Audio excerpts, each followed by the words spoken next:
This is the Generous Degenerates, presented by Rally Towel Sports.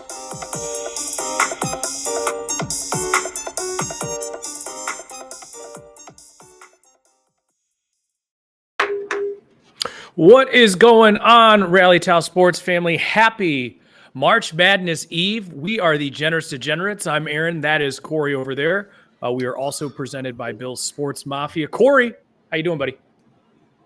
Doing all right, man. I am officially on vacation. So Are you? Yeah, headed up north to Boyne Mountain. Here about noon tomorrow we'll be headed north. So my buddy Rick's bachelor party, so should be a really good time. So I'm yeah. Well, in celebration of you going on vacation, I will have a beer. And that will be by, and I don't know if you're aware of this, Corey, but no beer sponsors on the podcast. So anyone wants to want to sponsor the Generous Degenerates here at Rally Towel Sports, gladly welcome on board. Until then, I'll be drinking some homebrew. We got a little red ale here, sponsored by myself. You've been starting a little homebrew action over there, huh? Me and Mary made this podcast is sponsored by my wife tonight. I think we're sponsored by our wives every single time. I think that's the case. She's actually traveling for work, so we're actually I'm on my lonesome until she gets back late tomorrow, so I won't really. So she's like, "Here, Aaron, I left pizza money on the counter.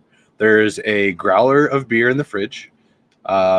Feed the dog, and I think we're good." Yeah. Well, you forgot about watering the seedlings for the garden this year. That's the main thing. I'm starting mine next week for sure. Yeah, gonna get them peps. You're a little bit north than ours. So we just started ours about a week and a half, 2 ago. So that makes sense.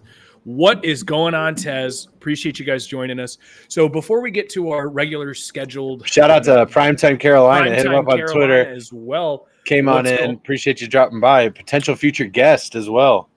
Absolutely. Can't wait to set that up. I think that's kind of where we have to begin. We'll get into some sports gambling stuff. Got to talk football. But we got to talk about NFL free agency as the tampering is officially over.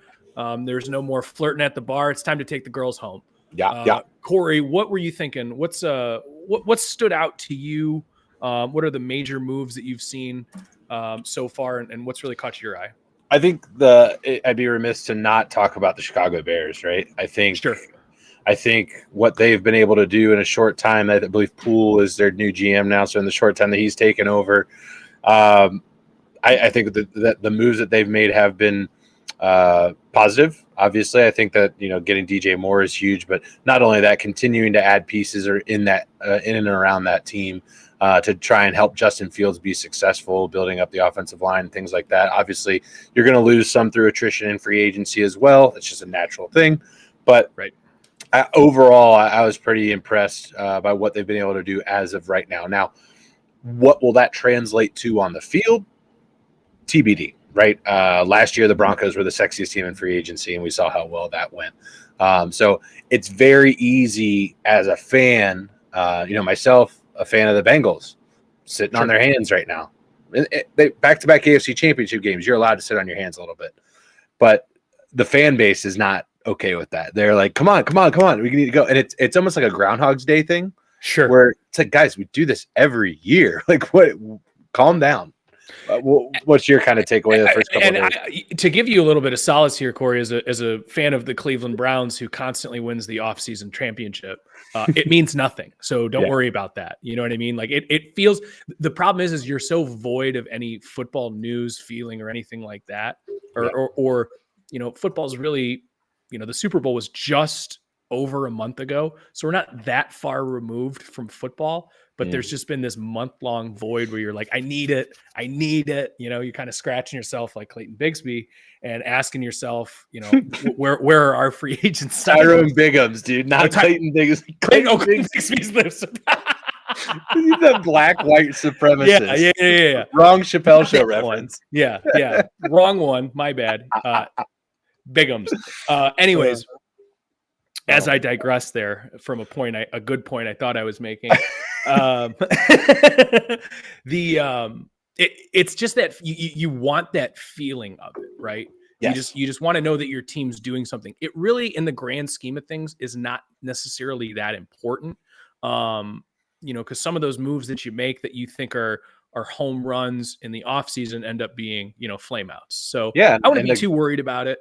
Good parallel to that is a recent move that the Bengals made this last offseason. The biggest move that they made in the most recent free agency acquisitions was Lyle Collins, right tackle from Dallas. He got the biggest deal. It was the biggest splash free agency move that they made. He was one of the biggest pieces of tail on the market at that time. The hottest girl at the bar at that time, right? Right. And didn't work out too well. Actually, for the Bengals, most of the free agency acquisitions have been the lower tier, mid-tier free agency signings that, not a lot of people were paying a lot of attention to. Obviously, Trey Hendrickson was a huge splash and a huge hit as well, obviously. Right. Ryan, thanks for liking the stream, buddy. But, some of the like Von Bell, for instance, now a member of the Carolina Panthers, which we'll get to here in a second. But, I'm Chidobe Awuzie, an obvious huge grab in free agency. So even guys like Hayden Hurst, who basically came to Cincinnati on a prove it deal, those are more of the signings that you're going to be looking for that team to really go get. They're not going to go do sexy signings. It's just not in their DNA. It's just not what they do. So it's day 3. Let's calm down, relax. Right. And there's still plenty of people out there that can fill in the gaps. So I think we have to kind of talk a little bit about the Panthers. Obviously, number 1 on the clock here, officially on the clock, and as of 4:00 today, and basically turning into the Bengals South. Is that what we're looking at? Yeah, here? I guess that's what we're doing. Obviously, you're referring to Von Bell, Andy Dalton, Hayden Hurst. Correct. I think that's a good place to start here. Of course, we got to talk about the first round pick for, really that was the first news that came out. So that lines up a little bit here because the move is now official. I think it's technically pending a physical or something like that. But what do you think about the compensation that was given up from both sides in terms of, was it too much? Was it too little? Or do you think it was kind of right there in the middle? I don't think the Panthers gave up too much at all. I think that if anything, I would have thought that the Bears could have gotten a little bit more, to be honest, for a first overall pick, when there's that many people hungry to get in and get a quarterback or have their first pick at the quarterback. I thought that they could have gotten a little bit more, but I don't know. Giving up DJ Moore is pretty big, but I think that is a void that can be filled. Like, DJ Moore is good. Like, don't get me wrong, but DJ Moore is not Justin Jefferson. You know what I mean? Like, it's not. Right. You can replace that production. And they're doing a good job at going out and getting some weapons. Where did you kind of land on the compensation side? Yeah, I mean, I think we've seen, in years past that teams have given up more to move into that slot. So if I'm the Panthers, I'm pretty excited at landing that pick for what I gave up for it. Yeah, giving up DJ Moore kind of sucks because he's certainly a fan favorite, but he's not an elite receiver. He's a very, very good receiver. Mm-hmm. You're not giving up Devontae Adams or Tyreek Hill, Justin Jefferson, guys like that you said. Right. I put him more as like a 1B. And again, this is just me putting my Browns hat on, but I compare him a little bit to, not in play style, but Amari Cooper, where it's like, yeah, he's good. He's really, really good, but he's not your top 10 type receiver that if you're giving him up, you're kind of screwing yourself at that position. Every team would love to have a DJ Moore. Every team does not need a DJ Moore. Sure. So for the Panthers, I'm excited about what I gave up. I think the fact that there isn't really a clear-cut number 1 quarterback in this draft probably helped lead that value to where it was for what the Panthers had to give up. Well, that's what I'm saying. You think there is? Yeah. Yeah, but even the guy that you think, like, it's not a Andrew Luck type quarterback where it's a slam dunk that everybody is saying, and that's what I more so mean. Not that there isn't a top guy necessarily. I think lead right into it. Then who's your guy? CJ Stroud. He's the best quarterback in the draft, in my opinion, right now. right? And when you're taking the number 1 overall pick, you're looking for a guy that can affect change in your organization immediately. You're not, unless you're the Bengals when they drafted Carson Palmer, you're not drafting a guy number 1 overall just to sit him. Sure. And that you're looking for somebody, day one starter type guy. And when I'm looking at these quarterbacks, it's CJ Stroud, Bryce Young, and then it's a big drop off between Levis and Richardson. And I don't think it's close between Stroud and Young either. Honestly, I just looking at body makeup. First of all, the reason that these two guys are separated is because they're proven winners.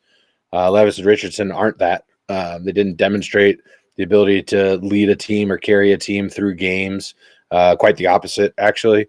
And I'm not trying to rile up Todd in the chat here as a Kentucky fan, but I'm saying that about my Gator as well. It's just not guys that were able to prove that they could, pull a team to victory, like you would see out of a CJ Stroud. And then when I'm comparing, the Alabama and the Ohio State quarterback here, obviously both proven winners. It just comes down to body size for me, man. I know that that's kind of a cheap cop. It's a cheap cop out, but I'm looking at like Baker and I'm looking at Kyler and I'm saying, no, thank you. I'm not signing up for that. Not for my franchise quarterback. There's a reason that there are, proven formulas of, height and weight. And sure, are there anomalies? Are there guys that can, step out and be a little bit different? Absolutely. But that's why I got CJ Stroud number 1 overall. Yeah. I mean, if you could take, Young and put him in CJ Stroud's body, that'd be fantastic. And that'd be the clear number 1 pick. Right. And sure. That's just not something that's possible as far as I'm aware of. You might need 2 picks to make it happen. Well, and here's the thing is he's not here's the thing. Young is not going to have the amount of time that he had in college in the NFL. It's not. No. You have less than 3 seconds to get rid of the ball in the NFL, and you're not going to have the weapons around you like you had in college either. And so you need those extra things to take you to alleviate some of that. To compensate rather for some of those shortcomings. No pun intended. No, I don't disagree at all. I just, as an Ohio native, I've gotten to see a lot of CJ Stroud over the last 2 years. And I think a lot of people, of course, remember the Georgia game where he did nothing but improve his stock. But, I've seen this guy struggle against Purdue. I've seen him struggle against, Indiana, the games that if he played like he did at Georgia against all those other teams, he would have ran away with the Heisman. Sure.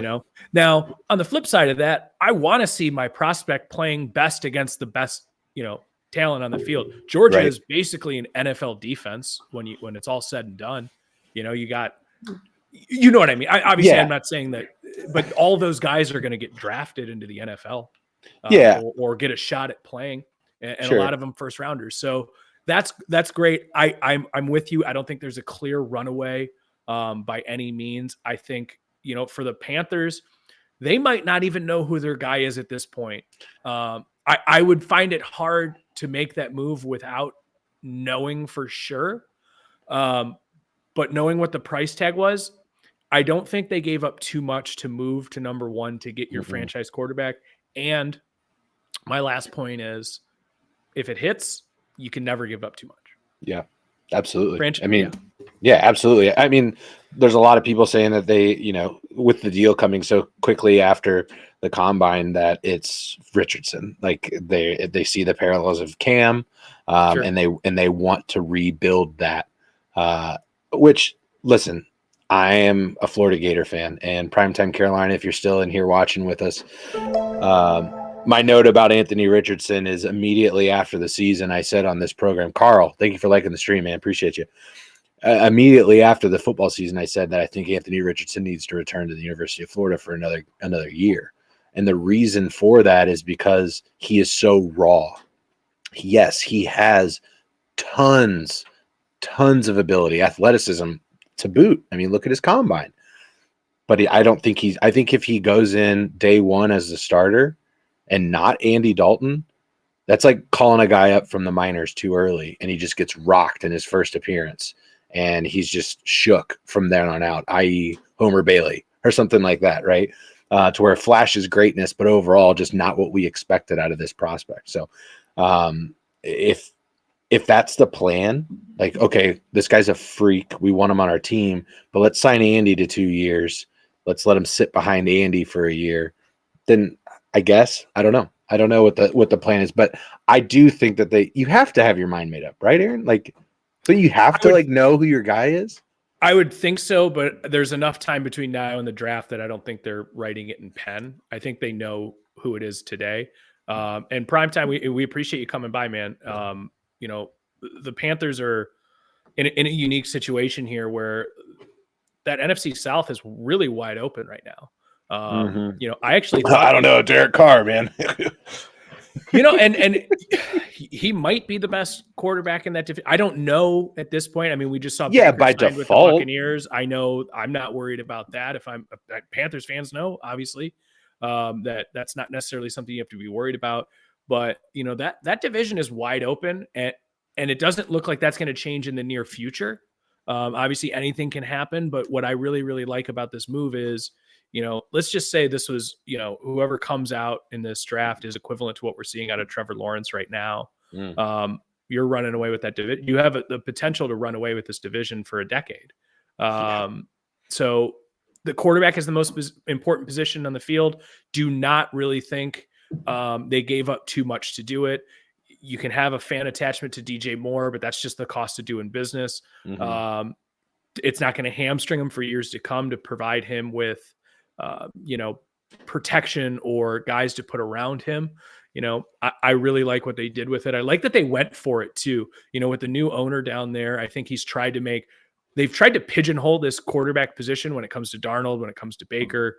And it just hasn't worked like that. And then of course, what's his name? The Ole Miss quarterback. Corral. They were half-heartedly trying to fill the most important position. You know what I mean? This now gives you the ammunition to do it the right way. So for what we've seen out of Carolina the last couple of years, I like what they did. And of course, those free agency acquisitions that we've talked about so far. So far, Carolina's having a decent offseason. Again, though, you don't want to win the offseason. You want to win the regular season. Absolutely, yeah. And of course, the playoffs. The Von Bell signing as a Bengals fan was one that I wasn't prepared for. I thought for sure he was going to be coming back. I had figured Jesse Bates was going to be gone. That we had talked about that even last year before the franchise tag was applied to him. So I was prepared for Jesse to go, wasn't prepared for Von to go. So now the Bengals are looking at a real issue at two positions right now, potentially three: safety, tight end, and running back. The good thing is of the three positions that I just listed, none of those are backbreakers. If you don't have corner play, you're fucked. If you don't have edge rushers, you're fucked. If you don't have a quarterback, you're fucked. Those are the top four, offense, defense, whatever. I didn't list any of those positions. So there are still plenty of people out there in free agency to fill those gaps in terms of the safety, but they're basically handing the keys to Dax Hill now in terms of the way that defense is run, which was through Von Bell and Jesse Bates, through Lou Anarumo. They were the mouthpieces of that defense. So it's going to be interesting to see what, and man, the running back market has taken off. Can we just real quick, talk a little bit about the Detroit Lions going out and getting David Montgomery? That might be one of my favorite signings so far this offseason. Yeah, I mean, it's fine. I think we know who David Montgomery is. It's very oftentimes you see players like this stay in the division because the Lions have seen him so often. They know what they're getting. He's fine. He's a good running back. He's a good receiving running back as well. I'm curious to see, what the Lions are going to, is it going to be Goff at quarterback? What they're going to do there, obviously with the news that we'll touch on it with, Aaron Rodgers, we know is going to be leaving the Packers. The Bears are going to have ammunition here. This division is wide open. The Vikings were, as we had said all last year, the worst, best team of all time. Fraudulent enemy number one. Yeah, exactly. So, I'm not there on the Montgomery signing. I certainly don't think it's the best signing we've seen in free agency. I'm fine with it, but to me, running back is just easy position to replace. Yeah, and that's I just can't even put it there. No, that's fair. I think the reason why is because I knew that the Bengals were going to have a need. I had predicted that of the two running backs, Samaje Perine was going to be the one to go, and Joe Mixon was going to be the one to stay. And so I thought a Joe Mixon David Montgomery combination would be phenomenal. Still a spot to be filled there. But so I think I was just a little like attached to that specific player. So when I saw him go to the Lions, probably my second favorite team, it was cool. And I think it's a good replacement for Jamal Williams, who, obviously just signed with the Saints. So yeah, all in all, I think the message, if your team's been extremely active, I'm sure it's a lot of fun right now. If your team has been rather mute or idle, rather, such as Aaron's team and my team right now, Browns have made a couple of good. We just made one an hour ago. We just signed did Thornhill. Juan that's right. Safety from the Chiefs, who from the started Chiefs. The last 56 games. Honestly, all right. I'm loving what the Browns have done so far. Defense was the biggest move. You start the offseason by, of course, hiring Jim Schwartz. Yeah, I apologize. That's definitely from a big the signing. Eagles. Yeah, grabbing Obo from the Texans was really good. Huge. Basically, here's what the Browns do, and it's not surprising at all. Stop me if you've heard it before. Pro Football Focus loves their players. Andrew Berry, of course, is known as a very analytical mind. Sure.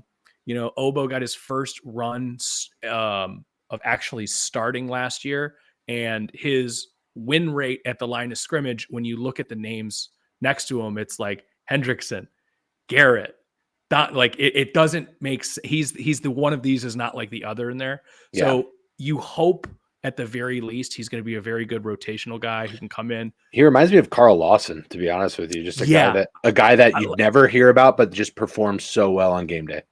And the thing is when you have a guy like Myles Garrett, that this guy over here is going to get less attention. I don't need you to be Myles. I just need you to win one-on-one. Yep. In the situations that you have. The Browns, as I had said last year, had one of the worst run defenses I have literally ever seen with my own two eyeballs, ever. I was hammering overs of anybody that was going against them. That was my lock of the week to end the season, was to have both Harris and Warren for the Steelers to hit their overs, cash both of them in the third quarter. Signing Dalvin Tomlinson from the Vikings, great move. I got to see, this is not football related, but somebody in the Browns subreddit today threw in a highlight of him winning the Georgia State wrestling tournament and for wrestling in high school in 9 seconds. That's the kind of guy I want on my defensive line, stopping the run. Yeah. Again, good moves and smart moves in terms of filling positions of need, but not breaking the bank for guys who have that name recognition, finding the value in the numbers. Absolutely. And that's the name of free agency. Like you will often find, as we mentioned at the beginning of the show today, that the team that's making the sexiest signings often isn't performing well at the end of the season. So I don't want to breathe too much oxygen onto the fire that is Aaron Rodgers, but I'd be remiss if we don't at least talk about it just because of the news coming out today. Of course, if you haven't seen, Aaron Rodgers went on Pat McAfee's show today to announce that basically, I actually got a little bit out of that because I think it is important to note that just because Schefter or Rappaport say something does not make it factual. I think there is a little bit of nuance to that business. I think it's an important job, especially for how hungry everybody is for information. Yes. But for Rodgers, it actually did make sense to me when he came on and was like, I told the Jets on Friday I'll sign with them. I just, they have to make a trade. So for the Packers and the Jets to still be going back and forth on what that compensation looked like. In fact, Rodgers coming out and doing that kind of pulls the rug out of a little bit of the leverage that the Packers may have had by him going public with that. The darkness retreat shit, I don't care. The guy's weird. He's a narcissist. He's just for the Jets and the AFC as a whole. I can run down 10 quarterbacks in the AFC right now. There's only 7 playoff spots. The NFC right now is Jalen Hurts. End of list. There are no quarterbacks in the NFC. It makes no sense at all. Yeah. So, that'll be interesting to see. What was your takeaways from it? And again, we don't have to spend too much time on it, but it's a jerk off session to me. It's like Pat McAfee's jerking off Aaron Rodgers. Aaron Rodgers is jerking off Pat McAfee, and they're all getting more money out of it. It's a scheme in order to generate views to Pat McAfee's program, which he doesn't need help doing that. Sure. He's got a great program, but this is like it's shock jock at its finest to me, and it's really like when Pat McAfee first came out, I really enjoyed Pat McAfee. I really enjoyed him. He was a fresh take on sports. Anymore though, the shtick has gotten stale, and it doesn't do anything for me anymore. And I don't know. I just kind of view almost maybe by association in that I have a problem with Aaron Rodgers as a person. Right. I don't think he's a good person. So anyone that hitches their wagon to them for business or friend purposes, I take issue with, especially when it's for he's exploiting it for money is what he's doing. He's driving, which whatever, it's his business, drive the views. Sure. Good for you. If Aaron Rodgers wanted to come on our program, would I say no? Absolutely not. But the point is that that's an open invitation, Aaron. Yeah. Aaron, anytime. But, he's too scared. He won't do it. He won't. He won't. Scared, dude. Yeah. He couldn't hang actually. But it's, I don't know, man. It just rubs me the wrong way when it's like, oh, we're gonna drag the shit out constantly. And we said it at the beginning of this whole fucking thing. Like Aaron Rodgers is going to drag his feet. Why? Because he likes when the media just fallacious him for like a month and a half about what is Aaron Rodgers gonna do. Every fucking day I get a tweet from Ian Rappaport about what's going on with Aaron Rodgers when there's nothing that's happened. As Trey Wingo said, this deal has been done since last Friday. There's nothing that could happen. And the only reason it hasn't been announced yet is because it got leaked. And they're saying, hold on. Let's go ahead and button everything up. Let's make sure everything looks good. Let's make sure we do this right from a PR perspective. And I'm paraphrasing Trey Wingo right now.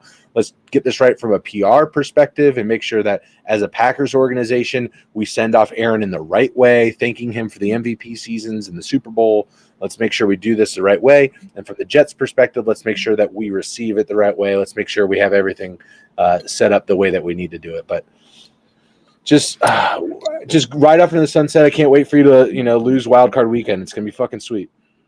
I don't even know. Like, here's the thing. I watched a lot of Packers games last year. Aaron Rodgers was not the 2-time MVP. There was a steep digression there.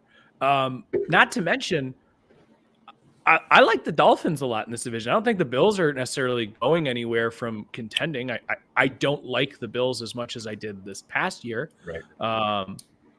The Dolphins made the move for Ramsey. I even like the Mike White move for the Dolphins, where I don't think Tua is going to play 17 games. Mike White's a guy I've seen throw for 400 yards in a game.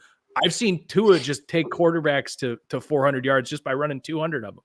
You know what I mean? Like, I like Mike White as a backup quarterback for the Dolphins to have to sub in and play some games and potentially keep that engine moving forward. We've talked a lot about what we've seen with the quarterbacks. Like we said, obviously Derek Carr let it all off. Rodgers is going to be going to the Jets, Dalton to the Panthers. We even saw today, like Jacoby Brissett going to be going to the Commanders. I love that. Love what Jacoby did last year. Outside of quarterbacks, though, Corey, what kind of moves have caught your eye? One I kind of want to talk about is Darren Waller going to the Giants. Yeah, good trade. That's a great trade. They took the Kadarius Toney pick and turned it into Darren Waller. Waller has his injury concerns, no doubt. He's not who he was 2 years ago. But I think we saw such a crazy move with wide receivers last year that market just isn't here this year. And I'm fine with taking a 3rd round pick and getting Darren Waller, he's a pass catcher. He's not a wide receiver, but he's a significant pass catcher that's going to help that offense. What was your thoughts on the Waller trade? No, I thought it was fantastic, and my favorite comment from that is that the Chiefs successfully traded for Kadarius Toney and got Darren Waller out of the division in the same time. So that's a pretty funny reference there, which is absolutely true. Obviously, traded for Kadarius Toney. The pick used to get Darren Waller was the pick that they got for Kadarius. So pretty interesting perspective on that. But I think it's great for the Giants. You're getting another weapon for Daniel Jones. I think that he's proven that he can get you to the playoffs with no weapons. So adding some pass catching weapons outside of Saquon Barkley is fantastic for him. What they're going to be able to do in the draft and continue through free agency is, TBD. But a quick note here of some things that have recently developed. This is from Field Yates. The Chiefs have converted $12 million of Patrick Mahomes' 2023 roster bonus into a signing bonus, creating $9.6 million in cap space. There's a lot of speculation that the Chiefs are in for one CJ Gardner-Johnson, which would be replacing the safety that they just lost to the Cleveland Browns. There's a lot of reports that the Eagles are making a big push for a long-term contract extension for Gardner-Johnson as well. Another piece of news here that just came in, Alexander Mattison agreed to a 2-year contract to remain with the Vikings. $7 million contract, almost fully guaranteed. About $6.35 million there guaranteed for Mattison. Yeah, can't pass that up. I mean, you can't pass up the guarantee, but also, as the backup there, you're going to get some run still because Dalvin Cook is who he is. And was it 2 year you said? Probably has getting $7 million guaranteed to take half of the hits, probably gets himself another contract. From his perspective, why not? Right. Yeah, absolutely. And I would imagine from the Vikings perspective that most of that contract is probably front loaded. And in order for them to be able to walk away after a year if they want to without hitting the cap, it's typically how contracts are structured. The last couple of years under the contract are pretty bare so that teams can do that. Yeah, we'll give you 3 years, but really 2 kind of deal. So, but yeah, I mean, that's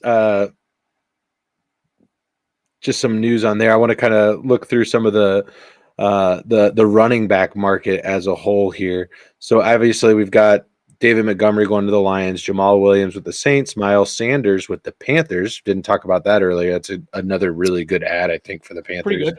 I like what the Eagles did to replace him.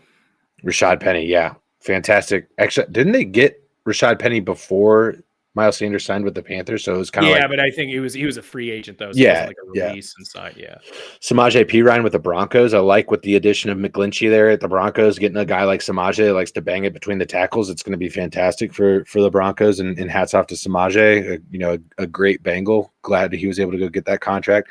Travis Homer to the Bears, Raheem Mostert going to the Dolphins, Jeff Wilson, and Myles Gaskin also with the Dolphins. So who's remaining?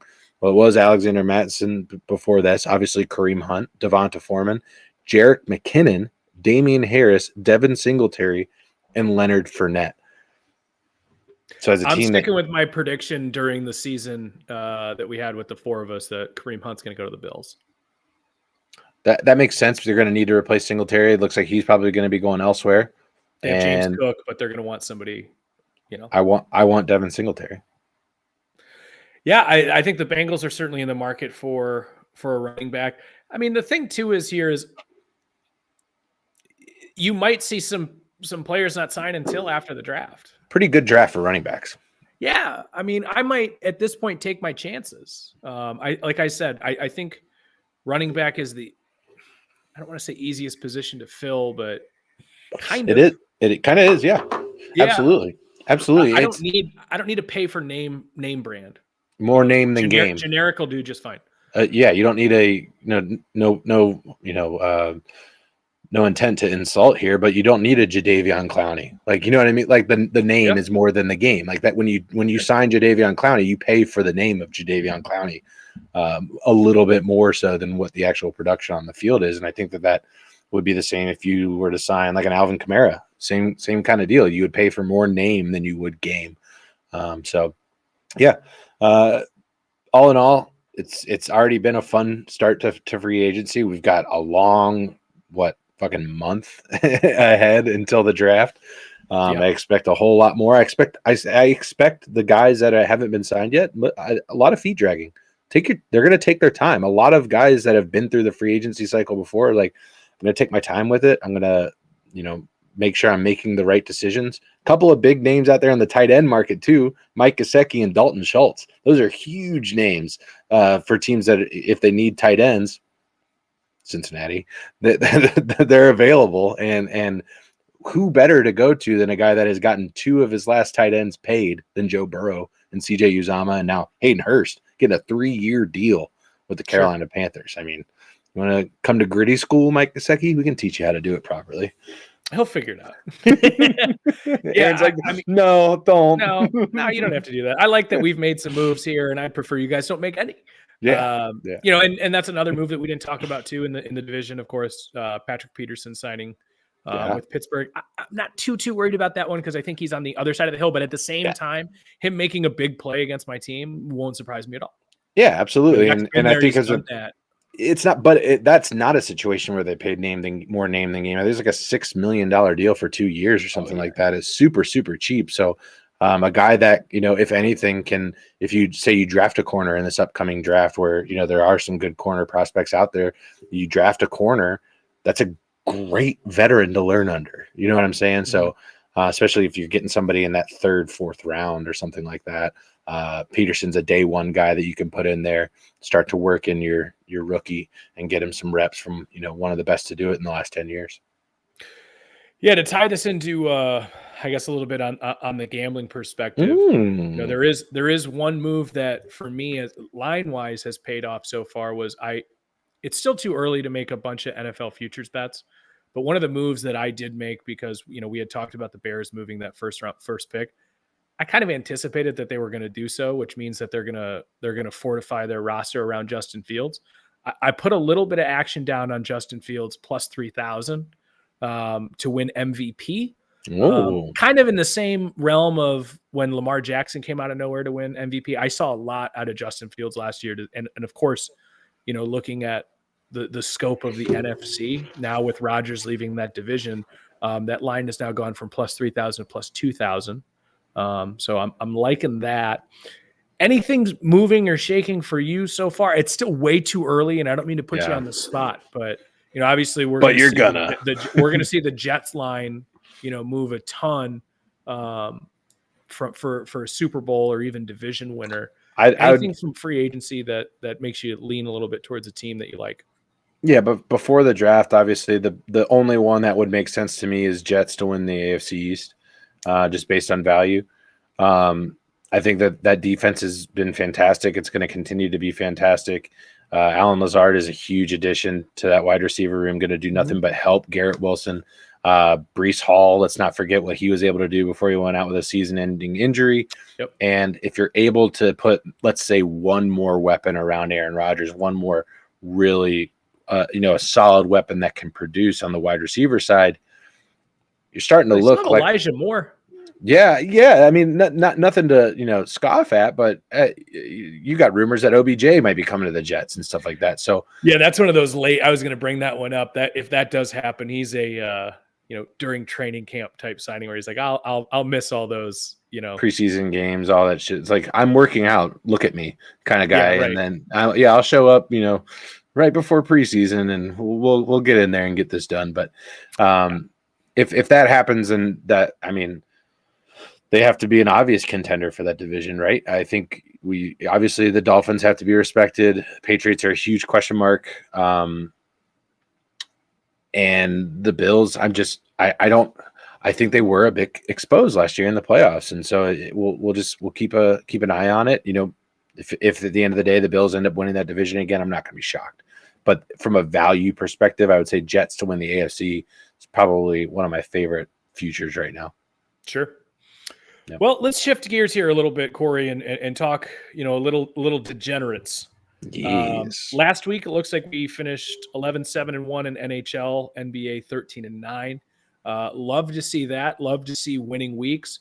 I believe we also ended plus money for the Players Championship as well, at least with the picks that we had. Mm-hmm. Obviously Scheffler did his thing.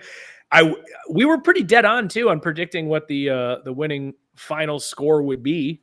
I don't think we thought it would be 5 strokes better than second place. Yeah. But Scotty Scheffler sure did his thing. A couple highlights was picking Homa to do his thing, getting him inside the top 10, the top. Is he 20. one of the most consistent golfers on tour right now?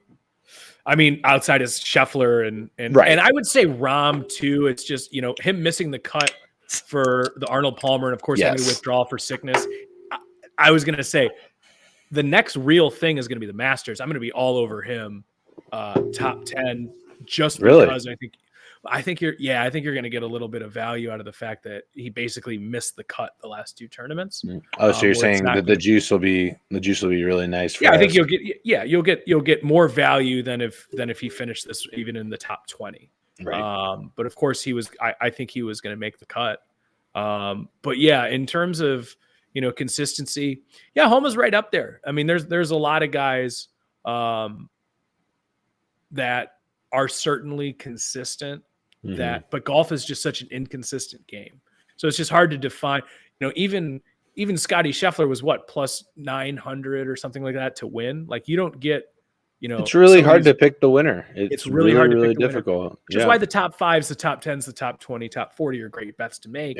Depending on what you're looking like. For instance, the Justin Sue one, I called out for a top 20 at plus 450.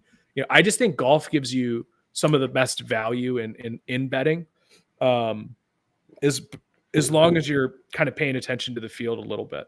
Which kind of leads in, something that I've kind of just noticed at what we haven't really talked about, but I think it's kind of always been a note in terms of our strategy when we're betting and when we're talking about bets, even if we're, when we tweet them out. And by the way, we appreciate everybody that's dropped by tonight. Check us out on Twitter. I'll go ahead and drop the handle up here. If you're watching on YouTube, it's right there at the top, as well as our TikTok. And if you're listening on Spotify or Apple or whatever, it's at Rally_Towel_S. Go ahead and follow us on Twitter for all our daily picks. But what I'm getting to is that what I'm noticing for you and I, it's almost not necessarily like, yes, of course, we're like, what is going to happen? What do we think is going to happen based on play, based on, other factors of watching the sports that we bet on? But it's also mainly about value. There's so much about the value. For instance, you mentioned we were 11-7-1 in hockey. Most of the hits that we had were on plus odds. We're not giving up 10 cents on the dollar on these minus 110s on these bets that we're making.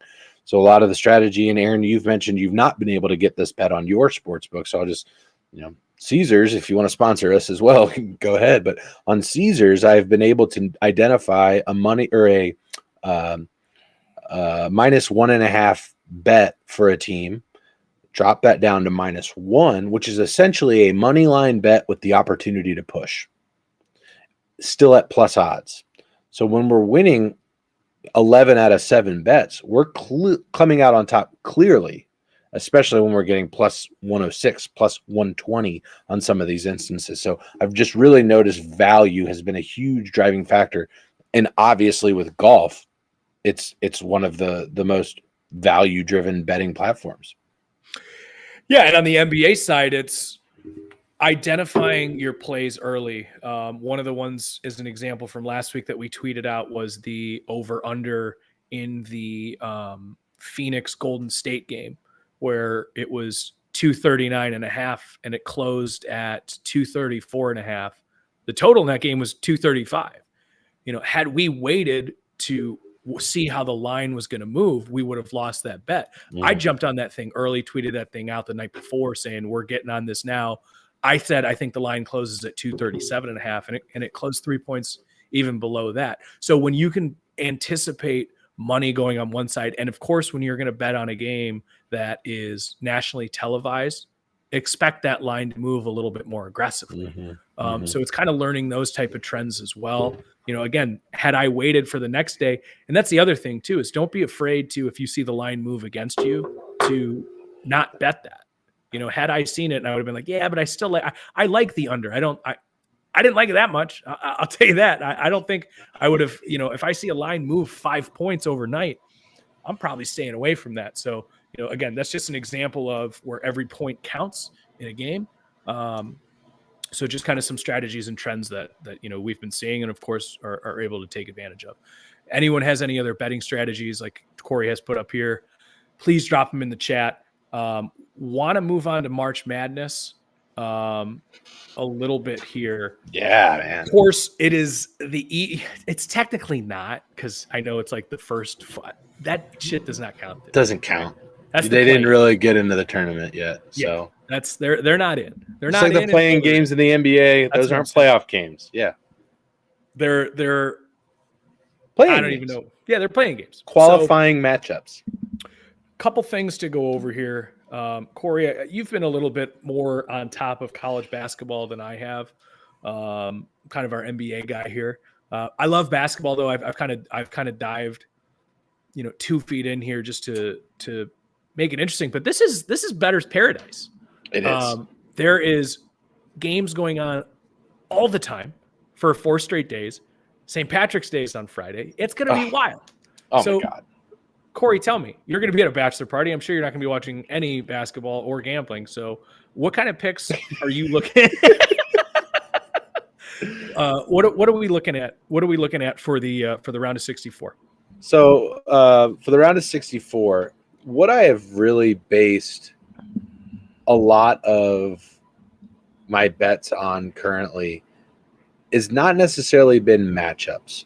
I haven't been looking at, okay, I think that this team is necessarily better than this team. I've been really looking for value, and I apologize, my screen isn't pulling up here to where I can reference my bets, but let me just walk you through my process as I try and get to the specifics here.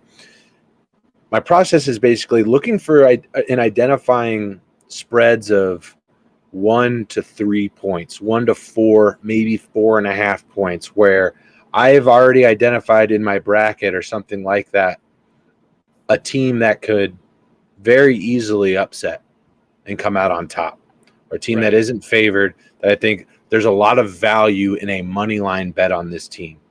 I'm not really comfortable betting a lot of spreads, particularly in the round of 64 right now, just because there's so much uncertainty. This is a road game for almost every single team that's in here right now. So maybe start looking at what are some of the road records of some of these teams and how have they performed on the road, because this isn't their backyard. So let me just give you a couple of examples. We've got FAU at Memphis tomorrow night at 9:20. FAU could very easily upset Memphis, plus 110 on the money line right now. Taking it. VCU St. Mary's, a 12-5 matchup. We know at least 112 is going to win. We know at least 112. Why not VCU? Sure. Why not at plus 158 on a money line wager? I've got about 6 more here that I've identified as good value round of 64 bets. Let's see. We got Penn State, Nittany Lions. Blake coming into the stream. What's up, Blake? Appreciate you, brother.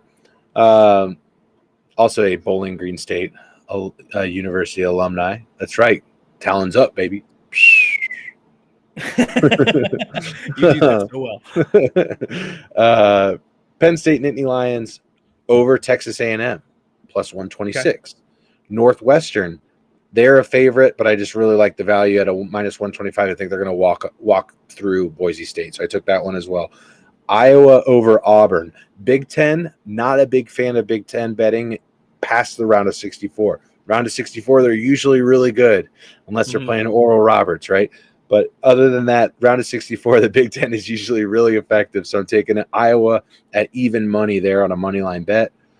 Charleston over San Diego State. Watch out for Charleston, plus 185. Furman over Virginia. Furman is one of the best three-point shooting teams in the country. Now, Corey, real quick, are these money line bets or are these against all money line? All money line, and that's how I'm getting the value. I'm just basically picking some probable upsets. So Furman to me is a good one to take the spread, and the reason for that is, like you just said, they shoot. I think it's only 4.5. Right now, it's sitting at 6, is what I have on Action Network, which is just an average of all the available books. Right. It started at 5.5. It's sitting at 6. The reason I like this as the spread is because I think Virginia wins this game, but they play at such a slow pace And they very much, yeah, go ahead. They play at such a slow pace that a team like, I'm sorry, what is it? Furman. I just see Fur and I'm like, what? Furman, they play at Not such us. Yeah, right. You're right though. That was one I identified as an against the spread bet. So that's just what I'm not saying not take the money line. Sure. But I think there's value there. No, and the final one there is Illinois over Arkansas at plus 122. So those are the money line bets that I've got there on this one. And again, these are all plus odds. So the logic behind this is I don't need to hit all of them to make money. I need to hit half to make money. And if half of these upsets hit, I'm in the black here. I've made money on my bets. And so that's really what my strategy has been in this round of 64. If I hit 3 out of, excuse me, how many? I have 8. So if I hit 3 or 4, I'll probably imply the same philosophy going forward for Friday's games as well. Just identifying matchups where it looks like an upset could happen, because there are 3 things that are certain: death, taxes, and upsets in March Madness. It's going to happen. Right. So if I can identify the ones where I'm looking like this is a close matchup and it's a positive net on the odds, I'm going to put money down on 8 up. I picked 8 upsets, except for one. Northwestern is a favorite. As long as I hit 4 of those, 3 of those, I'm going to make money. And so that's kind of been the strategy that I've employed for this first go Thursday action. Starts at noon, man. This is just, absolutely phenomenal. I heard another strategy. I want to lay that. I didn't do this. Okay. But I want to lay this out for you. There's somebody out there, I think I saw it on TikTok. He's putting a money line bet on every 12, 13, 14, and 15 seed. Okay. And basically, if one hits, he's in the black. Really? One or two. Right. I could understand the 12 and 13 philosophy. Yeah. Because that has traditionally been, I was listening to Tate Frazier's Back at the Ringer, One Shining podcast. I was doing a little bit of prep. I usually how I do that is by cramming a couple podcasts.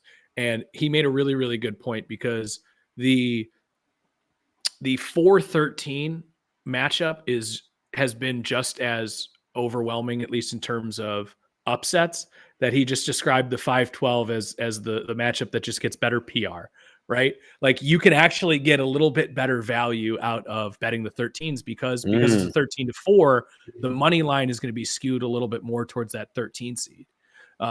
So I like that, but I would almost, because the 5-12 thing, everyone knows about that. So the money's going to be flowing there. The lines are going to be inflated. All these exactly. Things. Yeah. Take that same strategy, but attack the 4-13. I like that. I like that a lot, because there's not a whole lot separating a 12 and a 13 seed. There's not. And that's one of the coolest things about college basketball is that obviously anybody can win. We saw St. Peter's do it. We saw Loyola Chicago or USMB or all these teams that have been Cinderella. They've had their time in the spotlight. College basketball as a sport has really, due to the transfer portal and NIL, has really just been leveled. The playing field has extremely been leveled. And obviously we had a blue blood win the national championship last year in Kansas. But, Kentucky and UCLA and Louisville and, a lot of these teams have kind of faded out. And you're starting to see some new people sit at the table and decide that they're ready to eat. And of course, I'm looking at the number 1 overall seed at Alabama as one of those teams. Best player in college is in Alabama. Like the I'm best. Fading Alabama so hard. I have him in the Final Four, at least in one, at least one of my brackets, because of that fact that I just mentioned. The first player taken in the draft out of college will be from Alabama. Yeah. And at the end of the day, that is what college basketball is really about, is players. It's not scheme. It's not clock management. It is who has the ballers on their team and who doesn't. And that's it. That's what it comes down to. And so if you get a guy like John Morant going to Murray State. Yeah, Murray State's going to be effective in the tournament because they have Ja Morant. So it's just something that I always keep an eye on. Could Alabama lay an egg in the Sweet 16? Absolutely. You say you're fading them. How far do you really have them going? Once they get to the Sweet 16, I'd start taking some money line bets against them. Yeah. And the other thing too is that's all in theory right now. We might get to the Sweet 16 and they're just playing so well I can't do that. I really like to use the round of 64 to gauge. Yes. Get a general idea. I don't want to, we always talk about bankroll on this show.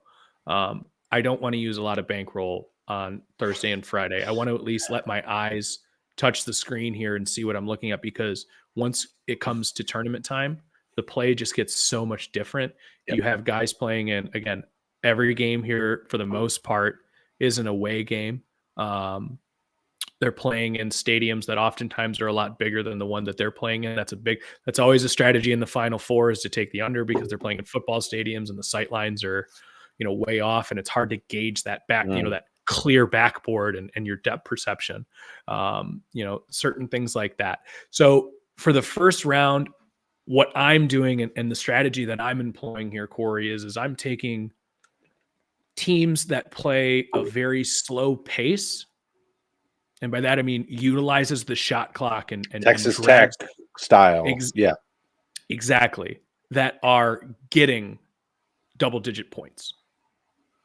So, for instance, one of the games that I've identified is UC Santa Barbara. Baylor is a 10.5 spread. I'm going to take, and here's the 3-14 matchup, right? So I'm taking UC Santa Barbara, not to win, but to cover 10.5 points. We know how tight these games can get. We know that if you are going to burn a lot of shot clock, it just doesn't give Baylor a ton of opportunity to run that score up. So that's one of the ones that I've identified it early as and you're saying UC Santa Barbara is a team that burns that clock. They use the whole 24 or 30 rather. According to just purely looking at statistics, and I'm not going to sit here and degrade our fans by saying I'm watching a lot of UC Santa Barbara games. But really my whole goal here is who's getting double-digit points and who plays at a slow pace to allow that game script to come into play. The other one that I've identified using the exact same model is Vermont getting 10.5 to Marquette. I actually like Marquette a lot in this tournament. But again, I just need Vermont here to lose by 7, and the other thing too is when you get into these, garbage time is fine with me, right? Hitting a 3-pointer that doesn't matter when you're college basketball games, much different than the NBA where there's this, crazy back and forth. Like one of my strategies in the NBA, and I employed it in that Phoenix Golden State game, was Golden State got out really early, and now the live bet is Phoenix is getting plus 14.5. You're giving up a lot of juice to do it, but there's always that swing backwards in the other direction that you see in the NBA. I don't necessarily you think you're going to get, you do get that in college basketball, but it's just not as extreme. Yeah. So that's another one that I really like. Basketball as a whole is a game of runs, right? Exactly. That's the game of basketball. It's how impactful or how short can you keep those runs from, that result in the win. Right. Yeah. Outside of the 116 matchup and the 215 matchups, I'm really all over anybody who's getting double-digit points. I think those are. I think if you take every one of those bets on the board, I think you walk away with money. I'm not doing that, of course, because so I'm not necessarily advocating our listeners do that. Take a couple, looks at the teams that you like and make a couple moves there. The one that reverses the kind of trend that I'm looking at is going to be. Give me 1 second here. So obviously we're looking at slow paced teams that are getting a lot of points. The other interesting one that I've noticed here is I'm taking Duke -6.5 to Oral Roberts. It's the 5-12 matchup. Again, same thing. Everybody is all over the 5-12 matchups. Everyone knows about it. This line started at 8. It's moved to 6.5. I think that's just too much public money going in. I think the public doesn't like Duke. I think you're looking at Coach K not being the coach for the first time as they go into the playoffs. Duke was pretty good this year. I'm actually I'm gonna reverse the public trend on this one. I'm just gonna fade the public is what I'm doing on this. So I'm gonna take Duke -6.5. And I get that the only caveat is that people just really like Oral Roberts as well. I think that there's a lot of people that feel oral in it. Yeah, blowjob bobs is what they are, and so I think that's because they saw what they did in the tournament a couple of years ago. Flashback a decade and George Mason's in the tournament. I'm sure you're going to see some lines move on George Mason just because of what they did, or sure. VCU, same kind of deal. So, I like that strategy as particularly from a clock perspective. Throw any futures down, Aaron. Yeah, there's one that I'm playing because I can't pick an outright winner. It's the same thing, and this is probably this might be a lame bet, but I think it's a safe bet. I'm taking the Big 12 to win the national championship at +240. So I like that. I'm getting Kansas. I'm getting Texas. I'm getting Baylor. Iowa State. Exactly. Kansas State. TCU. Right. Yeah. That's the only future I have for currently. Now, granted, there are a lot of those bets you can make, and the Big 12 has the lowest odds, and for a reason. I just like a lot of those teams.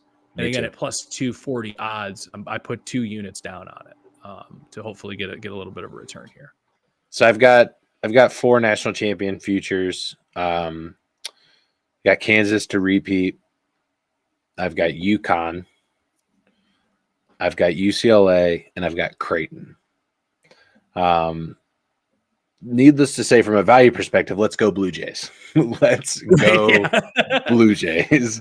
Nonetheless, I mean, any of those bets hit. I placed them a month and a half ago, so I feel really good. I think UConn could absolutely win the national championship. I like UConn, yeah. Absolutely could win the national championship. Well, you had brought it up too, as teams that were in the top 50 in both offense and defense, right? Yeah, so they've narrowed it down even more. So it's like top 21 in offense and top 30 in defense, or 40 in defense, or something like that. Well, Creighton was the one that had the odds that really, really stood out. And we had touched on that, I believe, 2 podcasts ago. So, we had obviously mentioned that one. And I really like that play.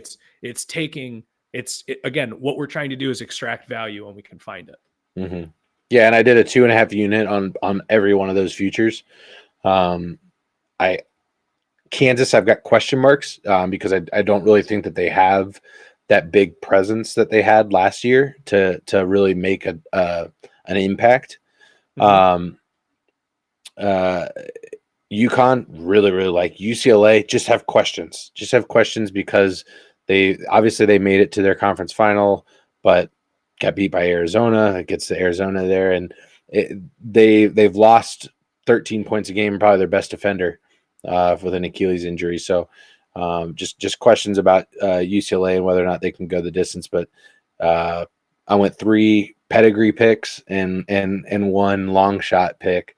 Any of them hit, we're in the plus on the tournament as a whole, though. So we're really excited about those. we'll be rooting for them. So according to Aaron's bet, if we could get Kansas to win a national championship again, that would cover both of those for sure. Well, again, that's why I kind of like taking the conference bet. Because, let's say, like you said, like you take Kansas, for instance, and somehow they lose early.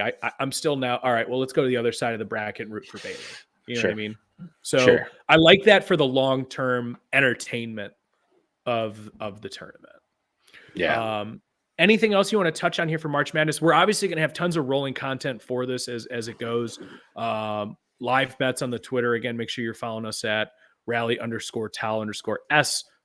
We've been live tweeting all of our plays and that's how we're standing behind these. We don't put anything out online that we're not actually financially backing ourselves. Yeah. Again, we do it by units. We're not going to unit shame anyone. If you want to put $100 down, you want to put 1 down, whatever your unit is, you're riding with us and we're happy to have you. But we put it out public, and it's sometimes it's Corey, I don't know what you think, but sometimes it's a vulnerable feeling. Absolutely. To say I'm putting here's my financial misfalls. Yeah, absolutely. I think it's 100%, just with anything. Same thing as every time we, get behind this microphone and, put ourselves out on the internet, it's, there's some vulnerability attached to that and some, opportunities for failure, right? Exposure for, mishaps and, saying the wrong thing or doing something stupid or sounding dumb or, misquoting a statistic and things like that. But, at the end of the day, we enjoy podcasting and we enjoy talking about sports. We hope you do too. And we enjoy betting on sports and it's we not love my winning on sports. Yeah, we like winning on sports, but at the end of the day, it's not my fucking retirement plan. Like I'm not drawing from my 401k to try and get my Caesars account up. Like it's an added element of fun. Would I like to make more money so I can get the wife a Kate Spade bag or something like that? Sure, that would be great. But at the end of the day, it's just an added element of fun, similar to that of fantasy football. For me. Yeah, I got Roth versus IRA. I'm taking Roth plus 3.5.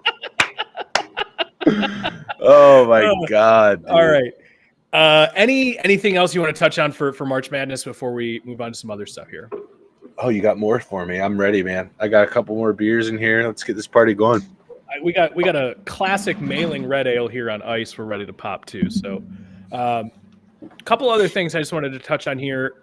You had mentioned it a little bit, but I kind of want to dive in a little bit to these NHL picks you've been making. The strategy that you've had here, again, getting the push opportunities.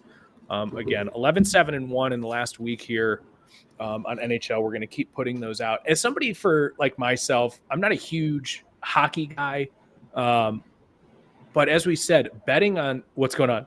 No, speaking of hockey, we had Caps -1. They were down a goal. They scored with 30 seconds left. It's going to force to overtime. If the Caps win, we get a push. So that Let's again, go. Yeah, that's leading you right into it. Go ahead. So, yeah, even speaking of which, if you want to talk about what we got going on live here, we got the Kings right now are up 1 to the Bulls. We had them -1.5. They have been down the whole game. They're actually charging back. So that's good to see. Vucevic is not doing as well as we thought he would on the rebounds, but he's sitting at 7. We just need him to get 10.5. We still have the whole fourth quarter to go. And I believe the Cavs are up just a little bit right now. We had the Sixers -1.5. The Sixers are up 1 right now. So a lot of stuff still in play going on. Lead me right into that direction there, Corey. I don't watch a ton of puck, right? I like following it along and having a little bit of money is what's going to make me do it. Yeah. I usually do half unit bets on the NHL just because I'll follow anyone's play. We've been doing this together. I've been doing a lot of NBA. You've been doing a lot of NHL, college basketball. But I really feel like I have a good grasp on NBA, so I'm comfortable betting that full unit, right? Because not that I don't trust the research that you've done, but there's nothing – I can't trust anything more than what I've put my own nutsack behind. So and the same as I wouldn't, shame a listener or anything. No hard feelings about that either. It's a new venture for me as well. I'm not an avid NHL fan. Really, the void of football in this podcast and the need to, contribute an aspect to it has drawn me to the NHL, and I think that is an accolade or a badge of honor for the NHL as a whole. As a product that it has been able to capture me. I'm placing a bet on the Wild and the Flames. I have no fucking business watching Minnesota and Calgary play a fucking hockey game, but it's exciting. It is a good product. It's fun to watch. And are there any athletes on the planet that are tougher than hockey players? No. No. Rugby maybe. Rugby maybe, right? But I'm watching guys take they don't have to skate 90-mile-an-hour slap shots to the wrist where it shatters, and then they're like, I got to finish my line. Or got to finish my shift. Rugby at least plays on what the ground default is, grass. So I'll give it to hockey. No, so but it's really been enjoyable to get into it and appreciate the sport a little bit more, learn a little bit more about the teams, and we're in an exciting time right now. Similarly to NBA, where it's a playoff push, you've got teams vying for playoff spots. Every game matters, every point matters, which is how they do the playoff seeding for hockey. It's points. You get an overtime loss is right. Yeah, if you go to overtime, you're at least getting a point, right? So obviously winning is key there. All right, we are headed to overtime. Sabres Caps. I'll keep you updated on that one, but so we're looking for at least a push there. That's good to know. At least you're not losing money on a game. Well, no, I will if they lose. If they win, I push because I took a -1. So it's sudden death. I'm sorry. Okay. Yeah. So in overtime, it's -1 goals, not points. So as long as they score a goal, we'll get a push on that. And so yeah, that's kind of been what I've been doing, is just kind of looking at, okay, Vegas has identified this team as the favorite. In this instance, it was Washington. They are the favorite in this matchup. The spread is Washington -1.5. However, the juice on 1.5 is plus 178 or plus 190 or something along those lines. I'm willing to sacrifice half a goal for the opportunity of a push. Now my juice goes down to somewhere in the range of, I've seen 101 to 126 is kind of what the juice range that I've been seeing when I sacrifice that, or when I buy half a goal, right? When I say buy half a goal, I'm dropping the spread from -1.5 to -1. But I'm willing to do that for the assurance of I can also get my money back. I'm limiting my ability to lose more than I am maximizing my return on winning. And I think when you're betting in general, that is an excellent strategy. I want to make sure that I'm similar to why you don't split tens in blackjack, right? Because 20 is a great hand. And at the end of the day, in blackjack, if you're tying, you're not losing, and you're sitting at the table longer, and that's a good thing. A push in blackjack is a good thing, right?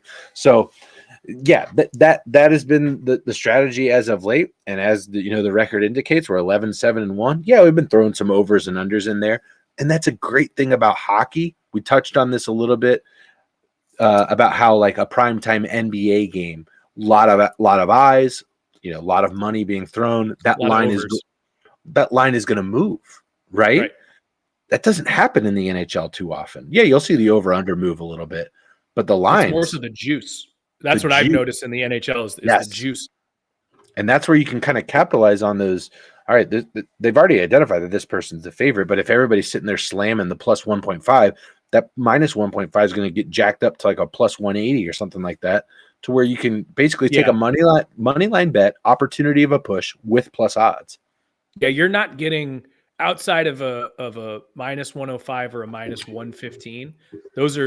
You're always going to get a minus 110, whether it's the spread or the over under. Yes. Yes. So I totally understand that. And really it's the different, and that's why if you get, last week, I think it was Heat +2 taking the money line, right? Or last night we took the Lakers money line because it was 1.5 to the Pelicans. And I just I like the Lakers to win outright.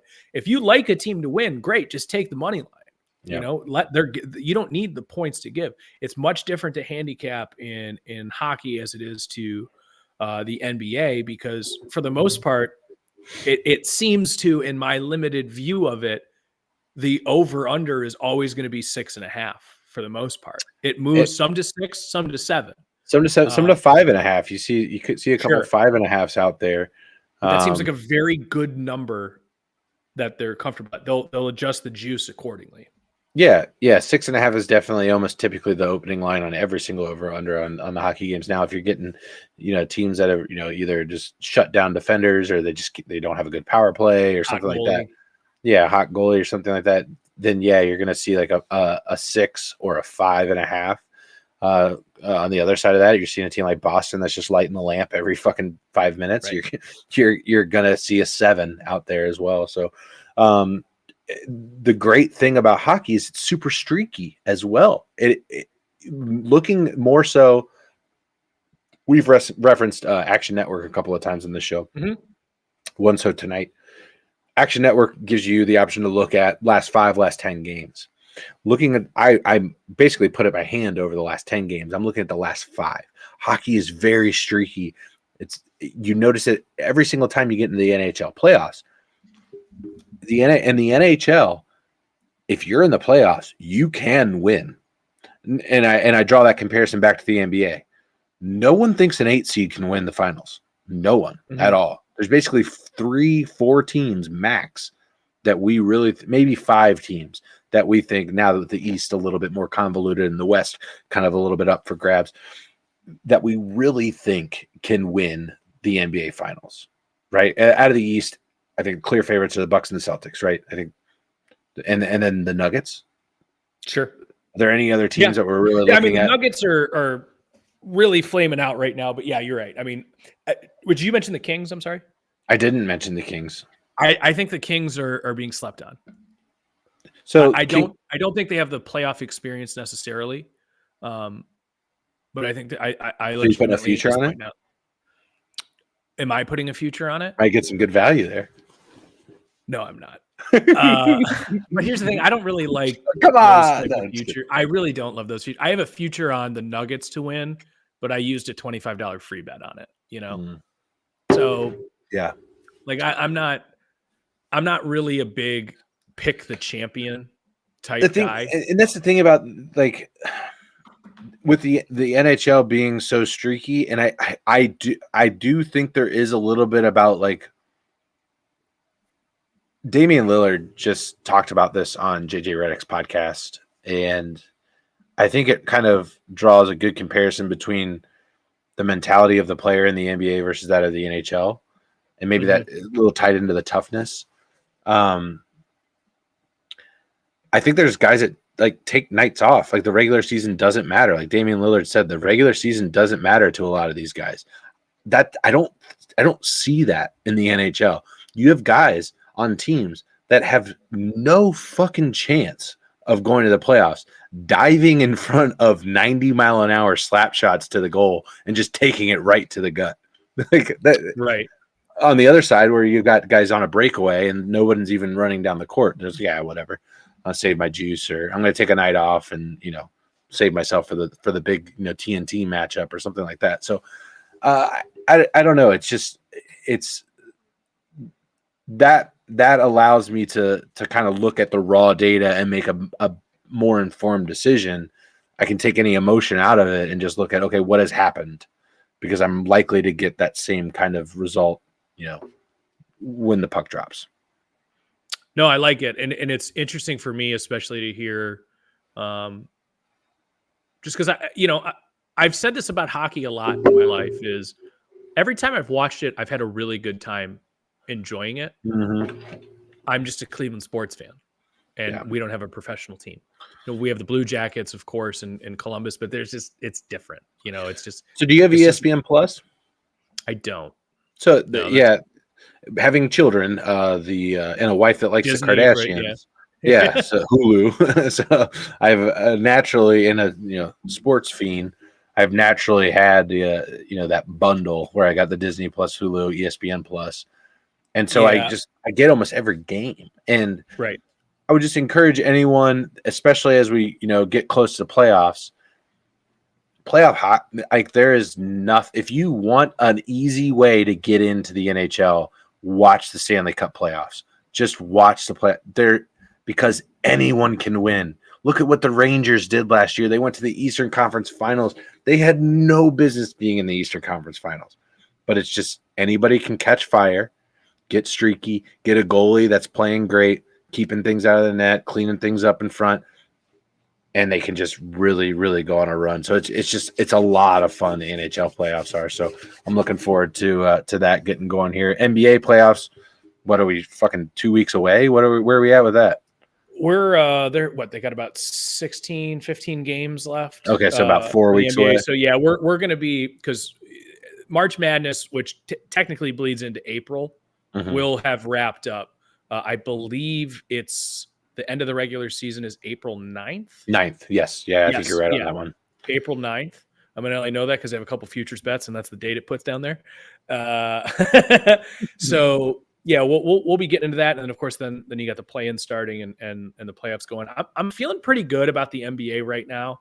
I have always been a huge basketball fan. I've mentioned it, a lot on all of our various podcasts. And there's just something about betting having a little bit of comfortability there, right? So that's the other thing I would tell a lot of our listeners is, whatever league, like for instance, tonight, I bet against the Cavs. I want the Cavs to win this game, of course. Is it a reverse jinx to it's like I can't lose, right? Like if my team loses, I win money. If my team wins, I'm okay with losing $10. But I am you also feel like you have so much more of a grasp on your own team. So for instance, I think the Cavs have not been playing well against the top 4 teams in the East. So I kind of faded it in this game, even though they're playing well at home. Having Jared Allen, nobody stops Joel Embiid, but Jared Allen is the type of guy who, can actually man him up a little bit, or at least you can potentially slow him down. So there's something about having a little bit of comfortability there. So for the NBA, that's where I make a lot of my picks for us, on our channel. Not that I haven't made a couple of the other picks that we've had out there, but I do want to shout out, and I also want to tell anybody who is listening, throw us these type of things because we're gonna give you a shout out, and we love talking about anything gambling related. So I'm going to shout out Chris Stewart, our friend, who sent me this little tidbit, and we're going to play this on Sunday, Corey. Okay. So let me pull this up here.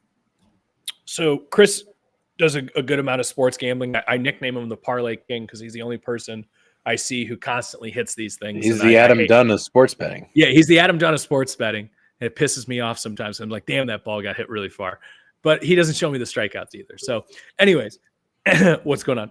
We're in a shootout. Caps and Sabres are in a shootout. First attempt, Capitals scored. Let's go. Yeah, let's go. All right. We need a push here, baby. Hot tip, it's Kawhi Leonard related. So I'm gonna shout out again. Chris Stewart, one of our friends, listeners. What up, Stobes?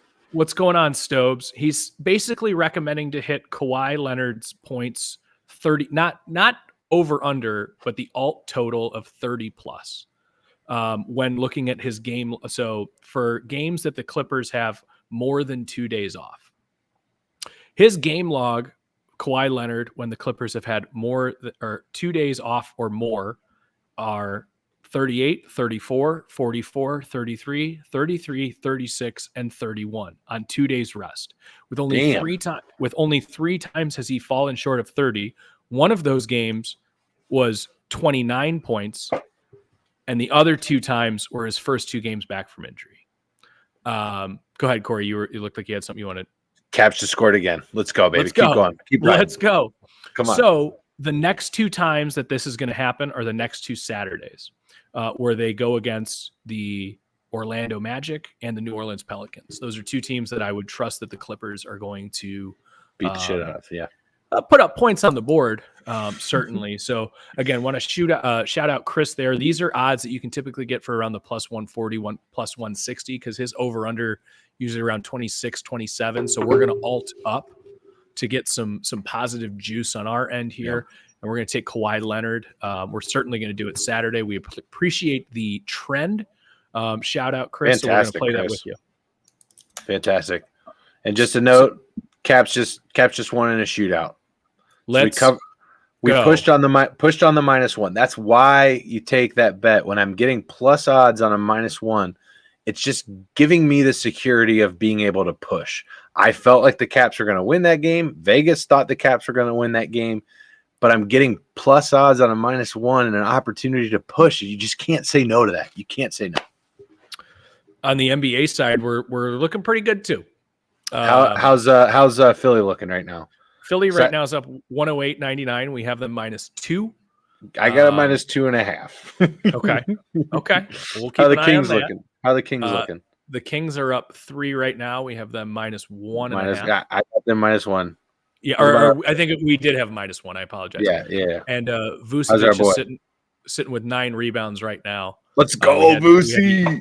We had the over 10.5. There's still 8 and about 8.5 minutes left in this game. A couple more. Let's go 3-0 on NBA tonight. Let's just keep staying hot. That's what we want to do. Let's just keep winning bets. I mean, Corey, I'm gonna throw one out as we were sitting here as well. I'll tweet this one out, but tip off here is in about 5 minutes. So if you want to jump on it, I'm taking the Clippers -2.5 here.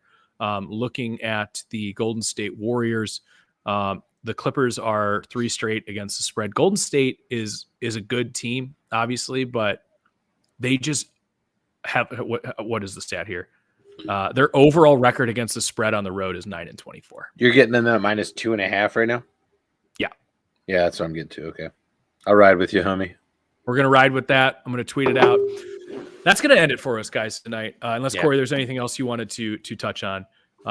We appreciate everyone stopping by. A lot of college basketball coming up, a lot of NBA, a lot of NHL. Again, tweet us your picks. Let us know what you guys are looking at. We're going to keep tweeting ours out. And let's all win together. Again, we appreciate everybody stopping by. For Corey, I'm Aaron. We're the Generous Degenerates, and we'll catch you guys next week as well.